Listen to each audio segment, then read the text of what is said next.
भारत जैसे देश में जहाँ प्रचुर भंडार है, सस्ती कीमत पर विटामिन ए उपलब्ध है, वहाँ अगर हज़ारों बच्चे 40,000 अंधे हो जाएं तो ये बहुत दुख होता है, धक्का लगता है दिल को। आप इसमें बहुत बड़ी भूमिका निभा सकते हैं।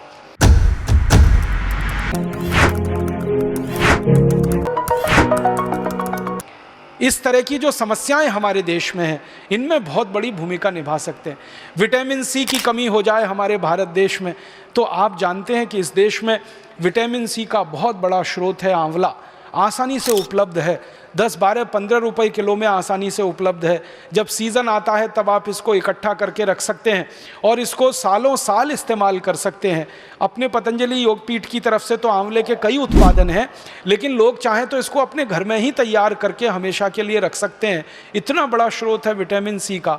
अब हमारे पास प्रकृति ने दिया, भगवान ने दिया, विटामिन ए के स्रोत हैं। विटामिन B12 की तो भारत में कभी कमी नहीं हो सकती, क्योंकि यहाँ के लोग जितने तरह की सब्जियाँ खाते हैं, जितने तरह के फल, मौसमी फल खाते हैं, सवाल ही नहीं उठता कि हमको विटामिन B12 कभी कमी हो जाए।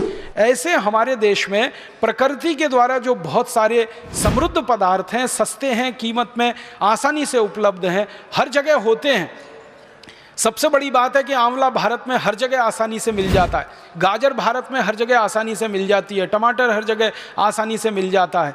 तो क्यों नहीं हम इनका हमारे मरीजों में, हमारे देश के साधारण नागरिकों में प्रचलन बढ़ाएं। और इस प्रचलन को हमारे देश में जितना ज़्यादा आप बढ़ा देंगे, हमारे मरीजों की फालतू दवाओं पर निर्भरता उतनी कम हो जाएगी।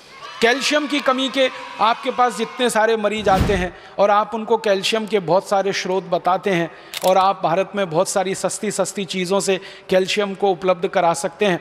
सबसे आसानी से कैल्शियम हमारे यहाँ उपलब्ध है चूने के पत्थर के रूप में। और चूने का पत्थर एक 50 पैसे का बाज़ार से खरीदो, पानी में डाल के उसको रखो तो इतना चूना बन जाता है कि साल, 2 साल, 5 साल, 10 साल हम बहुत आसानी से अपने कैल्शियम की पूरे परिवार की ज़रूरत कम कर सकते हैं।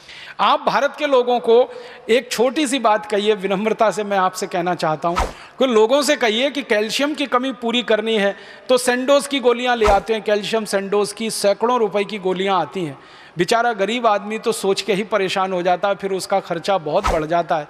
माताओं को अक्सर गर्भावस्था के समय में कैल्शियम की गोलियाँ आप सब बताते हैं, तो उनको इतना ही कह दीजिए कि चूना खाओ, और लोगों से कहिए चूना लगाओ मत किसी को, चूना खाओ। चूना लगाने के लिए नहीं है, खाने के लिए है। ये चूना लगाने की जो आदत आ गई है हम में, अंग्रेज़ों से सीख कर हमने चूना लगाना सीख लिया सबको। पहले कोई इस देश में किसी को चूना नहीं लगाता था, अंग्रेज़ों के आने के बाद हमने चूना लगाना सीख लिया। तो लोगों से कहिए चूना लगाओ मत, चूना खाओ। ये चूना खाने के लिए है। हाँ, बस इतना ही विनम्रता से कहिएगा कि तंबाकू के साथ मत खाओ। बात तो सही है। उसको खाना है तो दही में डाल के खाओ, उसको खाना है तो दाल में डाल के खाओ, उसको पीना है तो पानी में डाल के पियो।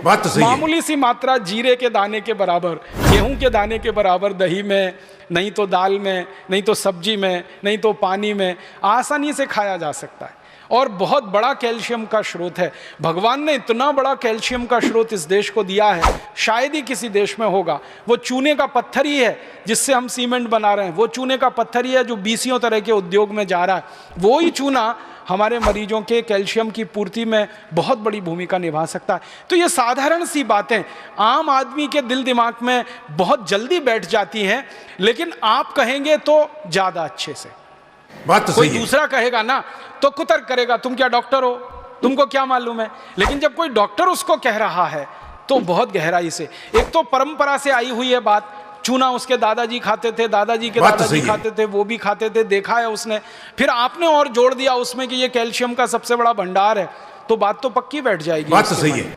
फिर वो अपनी जीवन शैली को इस तरह से बना लेगा कि सेंडोज की गोलियां खा कर करोड़ों रुपए एक विदेशी कंपनी को देना, क्योंकि आप जानते हैं सेंडोज जो है विदेशी कंपनी है, उसके करोड़ों रुपए का धंधा सिर्फ ये गोलियों का ही है। और ये धंधा हम भारतवासियों के अनजाने में, गैर जानकारी में हो रहा है। अगर ये जानकारी बढ़ जाए भारतवासियों की तो बहुत बड़ा काम आप सब मिलकर कर पाएंगे। तो मेरा एक ही विनम्र आपसे कहने का प्रयास है, वो ये कि आप थोड़ा एजुकेशन, किसी भी पेशेंट को थोड़ी एजुकेशन दीजिए, थोड़ी शिक्षा दीजिए, सामान्य ज्ञान उसको बताते जाइए ताकि वो गंभीर बीमारियों से बचता रहे, अपने परिवार को भी बचाता रहे। बहुत दुख होता है कि भारत में 60 से 70% बीमारियां खराब पानी के कारण हैं, गंदे पानी के कारण हैं। अब मरीजों को और हमारे देश के सभी साधारण नागरिकों को ये बताया जा सकता है कि भाई पानी को ठीक करके पियो, उबाल करके पियो, छान करके पियो, इसकी गंदगी से आप इतनी बीमारियों से परेशान हो। डायरिया तो आप जानते हैं कि खराब पानी से ही होता है, हैजा तो आप जानते हैं खराब पानी का ही दुष्परिणाम है, आप तो जानते हैं लीवर की कई सारी बीमारियां बहुत सारे गंदे पानी के कारण, खराब पानी के कारण है। तो ये साधारण सी बातें हमारे मरीजों को ध्यान में आप लाते रहें और उनको थोड़ा एजुकेट करते रहें, शिक्षित करते रहें, तो बहुत बड़ा काम आप सब कर सकते हैं।